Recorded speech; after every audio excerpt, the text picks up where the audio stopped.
watching a film with friends, missing VHS videotape repeating.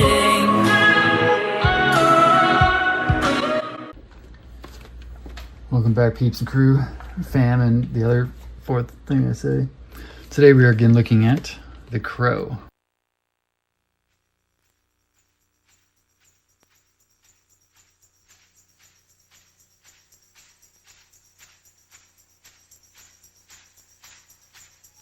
Brandon Lee. Spectacular, thrilling, action-packed, a triumph. Exclusive features Brandon Lee's last on-camera interview, including never-before-seen footage. So this is Miramax Home Entertainment release. Dimension Films. Films have been modified for original version. Unfortunately, this is not the widescreen version. I did at one point have the widescreen version, but I believe I gave it away to a girlfriend when she was going off to college 20-some thousand years ago. Running time, 101 minutes. Color, hi-fi stereo, digitally remastered. The year's most talked about film. Catch the explosive, action-packed hit that thrilled moviegoers and dazzled critics everywhere. Brandon Lee, from Rapid Fire, plays Eric Draven, a young rock guitarist who, along with his fiancée, is brutally killed by a ruthless gang of criminals. Exactly 1 year after his death, Eric returns, watched over by a hypnotic crow, to seek revenge, battling the evil crime lord and his band of urban thugs who must answer for their crimes. Loaded with intense, non-stop action and a hot #1 hit soundtrack, The Crow delivers exhilarating, fast-paced entertainment. Also included the exclusive featurette of Brandon Lee's last on-camera interview, including never-before-seen footage conducted shortly before his untimely death. The best movie of its kind since the original Batman, which was 5 years before, so, you know, whoop-de-doo. Just kidding. Love this movie. Need to rewind the tape, though. So, I was always a fan of Bruce Lee growing up. Not sure why, because Bruce Lee died in 1973 and I wasn't born until 1981. But I like martial arts. I like karate stuff. I like the Ninja Turtles, so I was into martial artist things, you know. So I remember hearing about Brandon Lee when he died in 1993. Movie came out in 94. He died March 31st, 1993. I remember my dad telling me about it, me being very upset by it. Not so much because I knew much about Brandon, but I just knew he was the son of Bruce Lee, and I was, you know, a fan of Bruce Lee. This is, how many movies? I guess if you count Kung Fu, the movie that he's in, that's one. Legacy of Rage, Laser Mission, Showdown Little Tokyo, Rapid Fire, and then The Crow. 6 movies? Am I forgetting anything? Only in 6 movies. This is obviously the best, followed by Rapid Fire, followed by probably Legacy of Rage, followed by Showdown Little Tokyo, and then Laser Mission and Kung Fu, the movie. I remember buying this from Best Buy with a gift card I got for Christmas. A friend of mine in middle school, high school, named Keith, was a big fan of The Crow. He's kind of a goth-looking kid, and he's into Korn and Sepultura and all that kind of shit. And he's always talking about The Crow, and that kind of got me into it. And then I remember, I think I bought the soundtrack even before I saw the movie, perhaps, or something like that. Or I borrowed the movie from Keith, because his mom paid $100 to the video store to get a rental copy from the video store, because video stores, as we know, used to pay $80 to $100 for a copy of the tape because they were going to rent it out for, you know, $3, $4 a pop hundreds of times. So early copies of tapes used to be extremely expensive because a movie hit theaters, be in theater a couple months, a year, who knows what. It'd disappear for a while, then go into rental stores on VHS and Laserdisc for another year before it'd be available commercially to go buy your own copy. So there was a long time before, from screen to having it in O&E in your house. You're talking years. Now it's seconds. So I remember borrowing from him, watching it and liking it, and then I bought my own copy and then watched this thing just on repeat. There was an edition, and is this edition, where there's a trading card inside. So I took off the proof of purchase. And I had that trading card in my wallet and carried it in my wallet for I don't know how many years until I lost the wallet, or maybe I still have it. It might be somewhere in my stack of mementos. But it is, I mean, if you watch this movie now, which we did a screening of this in my last theater job in 2014 and 15, or 15 and 16, something like that. I think we did it on 35 millimeter in 2015. I think we did it again in 2016.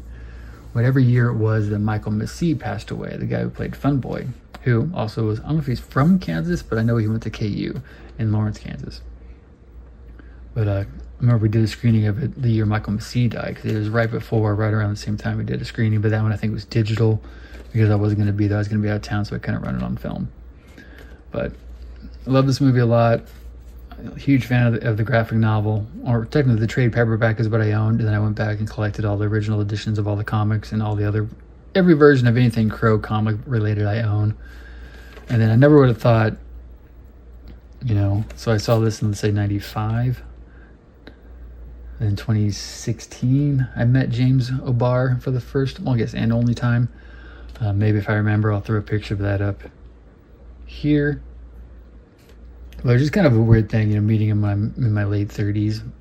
Somebody I admired or enjoyed his work for 20 plus years, and meeting him is really, because The Crow and all that kind of stuff meant so much to me, just because it turned me on to the soundtrack, turned me on to The Cure, the comic turned me on to the Joy Division, and it went about way. I learned about Jim Carroll and all that kind of stuff, and Jim Carroll Band, and so much of my style and who I am comes from this movie, the soundtrack, the work of James O'Barr in the comics.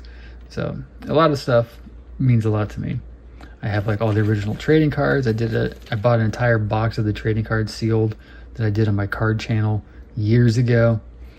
But really adore this movie. I do want to try and recollect it.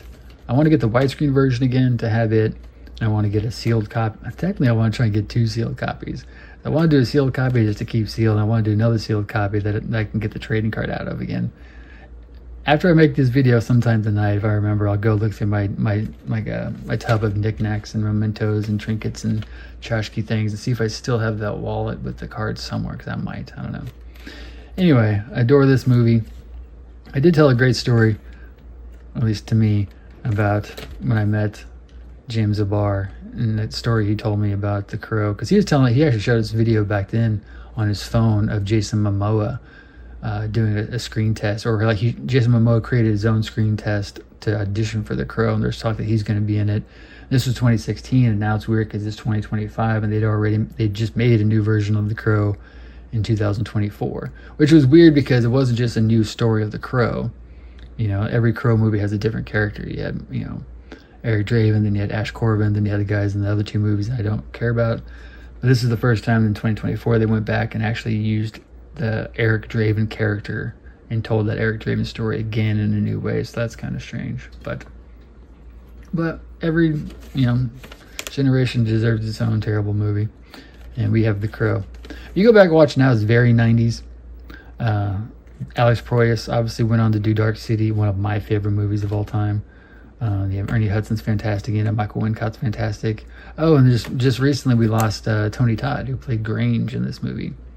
He passed away, I'd say, within the past month and a half here in 2025.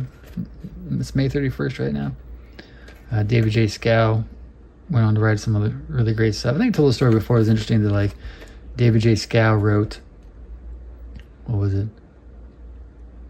So Rapid Fire had Brandon Lee and the woman whose name I can't remember, but then she went into being Leatherface, the third Texas Chainsaw movie, and that was written by David Scow. And then David Scow also wrote The Crow, where Brandon Lee went. So it's like Brandon Lee and that woman were in the movie together. If I remember, I'll throw her picture and image up here. I want to say Amy something. It's probably not right. So they're in Rapid Fire, and they both go into David J. Scow written movies right after it, essentially. Close to it. But adore this movie. Love having it in the collection. Hopefully you have a love for it like I do. In fact, it's about a year ago.